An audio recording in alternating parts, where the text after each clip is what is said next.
Welcome back to Under Oath. Okay, I know where I came from.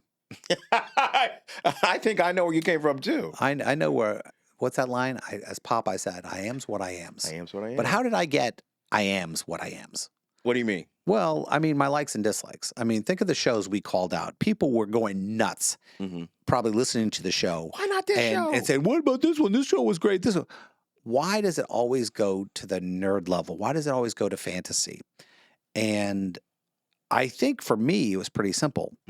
When I was like young, like 2-3 years old, the old Spider-Man cartoons would play, and they came on at like 6 o'clock in the morning. And when you were a kid, you weren't allowed to get up and wake people up. You know, your parents, you followed their rules, not the other way around. I'm glad you said that. There were rules when we were kids. You got up on Saturday morning. You didn't wake your parents up. You went down to the TV because you only had one TV in the house. I know people are like, "What?" Yeah, one TV. And you'd be the only one there. You'd be watching. You'd be 2 feet away from it, and Sitting you'd right there in front of it, on it. Yeah. And I remember the Spider-Man shows, the Avengers, Iron Man, all of it. Super Friends. And then when I got a little older, I would walk to the comic book store, and they had comic book stores, not like the high-end stuff you have now. They were like newsstands, kind of, where they had every magazine, and then they had the rolling rack of. They had a spinner. The drugstore. Yeah, that's where it was. The drugstore. And I used to go to a place called Al's Newsstand, and it was a 1.5-mile walk. And I would walk there and back then comic books were probably about 25 cents. Yep. And if I borrowed $3 from my mother, when I say borrowed, I took it from her purse. Statute of limitations. It's over. It's over. I know a lawyer. And $3 would get me about 12 comic books. And man, those were good days. And once you get hooked to that, then the comic book TV shows, then the Hulk TV shows, and all the different sci-fi shows, and then the movies that cater to fantasy. And that's why when I was younger, I never was really into serious drama. Gotcha. It was always about, cartoons and sci-fi and fantasy and adventure. And where did yours come from? It's funny because I think using a comic book phrase, we have similar origins. Origin story. Mine started with Saturday morning cartoons. Like I would see stuff like the Super Friends. I would see Spider-Man, and I was like, "Man, this is pretty good." Yeah. And when I found out they made comic books of those same characters I love in cartoon form, I would go to the drugstore, like you said. It was $0.25 for a comic book. I would buy, like if I had my little allowance, I'd buy like $2 worth, and I would spend the afternoon reading those comic books over and over again. I found myself doing, and I learned to draw by mimicking what I was seeing too. That's where my love of art came from for like comic books. So it started early. Like I remember there used to be these shows that would come on, and I know what happened and how they came about in America. They were cheap to buy because they were old. Like, do you remember the old anime Robotech? Yeah. Robotech was over here in America because it was cheap. It already had happened in Japan. And they dubbed them in English. And they dubbed it in English. So I was watching anime not knowing what it was. I just thought, man, this is really cool. So then when I found out later in life that this was stuff that was actually made in Japan and it wasn't originally dubbed in English, and I started to learn more about anime, I started to find out about more obscure ones, and then I started to really get into it. Then I'd have to go to like these specialized video stores and buy VHSs, that's right, I'm that old, of stuff that we had available, and it was very limited back then. Like we had Akira, we had Robotech, we had limited titles of anime, but the more that it grew in America, the more I grew with it, and I love it. Like now, today, you can't go anywhere without seeing anime characters. I wish I could show you. I'm sure it's available somewhere. About 10 years ago, I got to interview Stan Lee. Oh my, yeah. I still think that's one of the coolest things you ever got to do. And it was so weird. I was in the basement of the Javits Center in New York City, and they said, "Guess what? You get one question." That was my interview. And I go down there, and I was going, "I get one question?" And I can hear his voice on the other side of the curtain. There's only one Stan Lee voice. Oh, like boy, when I was talking about... And I'm going, this is going to happen. And I remember the curtain opening up and me walking through and having to...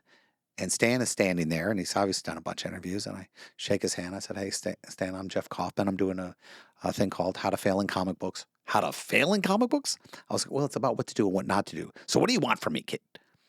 And I said, "I just want you to tell people the hard stuff. I don't want the rah-rah stuff. Just be straightforward with them." Okay. And I asked him the generic question, what does it really take to get into comic books. And I just held the mic and put my head down. And he went off for about 5 minutes. Ooh. And then I heard his handler's phone go off. And he turned his head. And then I asked another question. Because I said, what's the worst thing? He's going to kick me out. That's right. And I said, because you had him. And I remember saying, I held the mic to him and he looked at me and I said, top fanboy moment. I'm having mine right now. Nice. And I didn't see him respond. And he goes, oh boy, when I got to meet Jack Kirby and he just went off. And the guy turns around real quick and realized I got another question. And then I shook his hand. I said, this is such a pleasure, Stan. And I hauled us out the door. And I'm in this funk. I'm floating. I'm like, did that moment just happen? I mean, did that just happen? It wasn't real yet. And then he walks out another door, and they're still filming me, and I don't realize they're filming me. And I'm giddy. I was like, I look like an 8-year-old. I get it. And I don't think you lose that. And for me to be able to write comic books now and to still meet people who drew the books that I loved as a kid, and they're much older now. But I had that opportunity. I got to meet the creator of Wolverine. I got to interview him. I got to hang out with him. I got to have dinner with him, with some of the best writers on the planet, and just talk about regular stuff. And I mean, like Lou Ferrigno and I became friends. And having dinner with Lou Ferrigno is a very weird moment because you forget that it's Lou. Yeah. And you know, I was having dinner with him, Lou Ferrigno, Gil Gerard, who was Buck Rogers, and I are having dinner. And we're talking about our lives and everything else. And I forget, this is the Hulk and Buck Rogers. That's crazy. That is crazy, man. And I can just say that I've been very fortunate in my life. And hopefully good fortune will keep going. You know, you and I, come on. I was thinking the other night, on a Friday night, I walked up, I did about 15 minutes of stand-up, I entertained people. Yeah, you did. Grabbed a slice of pizza and went home. Who gets to do that? Nobody. And I'm thinking, few people is what I'm saying. Yeah. And why? Because you put yourself out there. That's right. And that's what comic books taught me. Yes. That's what Spider-Man taught me. You can't give up the outfit. There you go. He tried to give it up. And this is a crazy thing to say, and I just realized it as you were telling me that story, man. Comic books replaced not having a father figure. It taught me morality. Yeah. That's what comic books were when we were kids, right and wrong. It gave me a sense of justice and who and what I didn't want to be. Generosity. It taught me generosity. To want to be the hero of your own story. There you go. No one wants to be no matter how bad you are. Yeah. And I've done some things that I'm not proud of. Absolutely. But I've done a lot of things that I am proud of. So I'm hoping that in the end there's some balancing test. You know, what's funny in Marvel comic books, there actually is the devil. Yeah. You know, people don't realize that Mephisto is the devil. So they do have a hell in Marvel comics, which is very funny because Marvel comics only exists because of a bunch of Jews. That's true. Who don't have hilarious. There is a hell in Marvel. It's called Sony's Pictures. Yeah. Yeah. I mean, the Spider-Mans haven't been bad. No, they have not.